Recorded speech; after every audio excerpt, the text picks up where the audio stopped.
You all wanted a deep dive on Ali Khamenei, and it's no wonder. This is a guy operating globally, but in a way most people just don't get. So we're going deep at his life story, his beliefs, how he uses power. We've got biographies, political analysis, even some glimpses into his personal life to help paint the picture. And it's key to remember, with Khamenei, you can't separate the personal and the political. Everything's connected. How he grew up, the revolution, it's all woven into how he governs even today and how he sees the world. So let's go back to the beginning. Khamenei, born 1939, Mashhad, Iran, his father, a cleric, which put young Ali right in the thick of Iran's religious elite. What kind of impact did this have? It wasn't just religious education. It was being steeped in this world of scholarship, centuries-old traditions, and let's be real, power structures. Yeah. All that had a huge impact on his worldview. Then it's off to Qom, studying under some of the biggest names of the time, Bourdieu and, of course, Khomeini.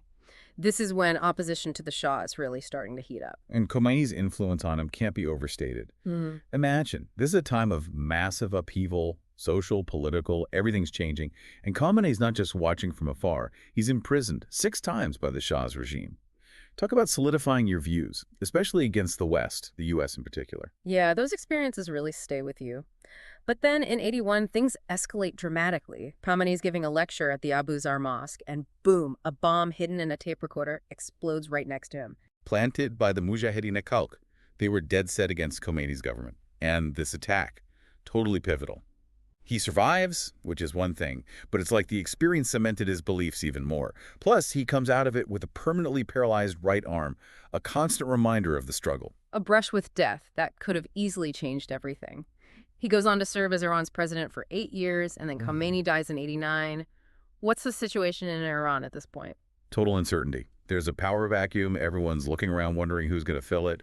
And then Khamenei, who many didn't even see coming, becomes supreme leader. Which, I should add, is way more powerful than the president. This wasn't a democratic election. This position came from religious authority, gave him a different kind of legitimacy with a lot of Iranians. Absolutely. And it's from this position that he really starts to shape the Islamic Republic according to his vision. And with supreme leader comes this unique authority. I mean, try to wrap your head around it. It's like head of state, religious leader, commander-in-chief, all in one. Judiciary, the military, even the media. He's got influence everywhere. It's almost hard to imagine that much power centralized in one person. So how has he actually used this power to shape things in Iran? Well, one of the main ways is by strategically putting people he trusts, loyalists, in key positions all over the government. Like, take the Islamic Revolutionary Guard Corps, the IRGC, you know, that branch of Iran's military. Right. Khamenei's been really smart about building close ties with them, appoints their leaders, make sure they're loyal, and that gives him a lot of say in Iran's security and foreign policy. So it's not just leading from the top, it's building a whole system that backs up that authority. Which I guess brings us to a really interesting and kind of controversial part. Khamenei's wealth. Publicly, it's all about simple living, austerity. But then you've got these investigations saying he controls this massive, and I mean massive, financial empire. What's the truth? It's definitely complicated, not very transparent. But there have been investigations, Reuters did a big one, that point to this organization, CTAD, is kind of the key to understanding it all. CTAD. Yeah, it stands for Headquarters for Executing the Order of the Imam. It was actually set up to manage property that was confiscated during the revolution. But it's become this huge, sprawling thing. I mean, we're talking finance, oil, even telecommunications, construction. They're everywhere. So how does the CTAD thing play into Khamenei's power? Well, that's the really interesting part. CTAD, they operate without a lot of oversight, not really answerable to the Iranian parliament. Their assets, estimated to be worth tens of billions, maybe even more. This gives Khamenei a lot of independence, financially speaking, from other power centers in Iran. I see. So he can use CTAD's resources to kind of do what he wants. Basically, fund projects, back his allies, all without going through the normal government channels. It's like a system designed to operate outside the normal rules. You could say that. Yeah. There's also been criticism of CTAD, allegations of corruption, even seizing property from religious minorities like the Baha'i community. Iran said CTAD is for charity, but it's so secretive that it's hard to really know what they're doing, how it all affects people in Iran. So we've got a network of loyalists, this whole financial network, control of these really important parts of the government. It all seems, I don't know, really effective at maintaining control. Yeah, and that's definitely one way to look at it.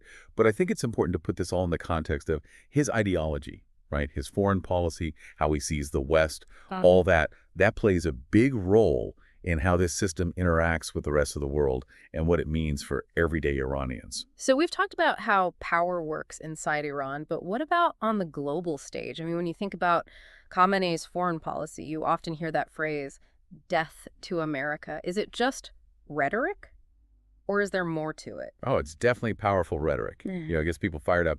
But it's way too easy to just dismiss it as empty words. Mm-hmm. Khamenei's distrust of the West, the U.S. especially, that runs deep, really deep. He sees a long history of America meddling in Iranian affairs.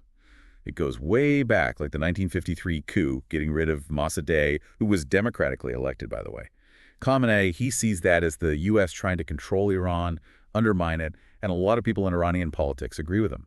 I guess things like the hostage crisis in '79, supporting Iraq during the Iraq War, it all adds up. Exactly. And this distrust, it goes beyond just disagreeing on policy.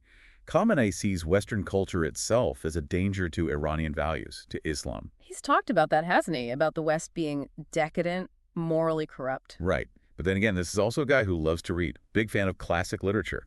Victor Hugo's Les Miserables, that's a favorite. Kind of makes you think. It's interesting, right? Like there's more to him than meets the eye. Absolutely. He appreciates art, literature, as long as he sees it as having some kind of moral core, real depth. Doesn't matter where it comes from. Which I guess leads us to another big part of his foreign policy, his stance on Israel. And he has not held back, has he? I mean, some of his rhetoric is inflammatory. Yeah. He sees Israel as completely illegitimate, a product of Western colonialism, calls it a cancerous tumor, says it needs to be removed, and this is where his support for groups like Hezbollah comes in. Which a lot of Western countries call terrorist organizations. Right, but he sees them as resistance, fighting against, in his view, Israeli occupation. So for Khamenei, it's not just politics, it's like this fundamental clash, a battle for the soul of the region. Which has to make you wonder, what does this all mean for the people in Iran? Because under his rule, there have been a lot of protests, a lot of unrest. The Qazvin protests back in '94, and of course, more recently, everything that happened after Mahsa Amini died. And the government's response to these protests, well, it's been harsh, swift, brutal even. Crackdowns, throwing people in jail, shutting down the internet, all signs of a system that wants to stay in control no matter what. Which I think brings us to the big question, what's next? What happens to Iran with Khamenei in charge? That is the million-dollar question. I mean, he's not getting any younger. And the question of who comes next, that's looming large. Will things stay the same? Or are there forces for change we're not seeing? It's really hard to say. But by looking at where Khamenei's come from, his beliefs, the whole system he's built, at least we can start to understand what we're seeing now and maybe even get a glimpse of what the future holds for Iran, for its people, for all of us. It's a story that's still being written, that's for sure, and one that affects the entire world. So as you keep following it, remember what we talked about. Look deeper, find different perspectives, and really think about the information you come across. That's what a deep dive is all about, giving you the knowledge to make up your own mind about the world around you.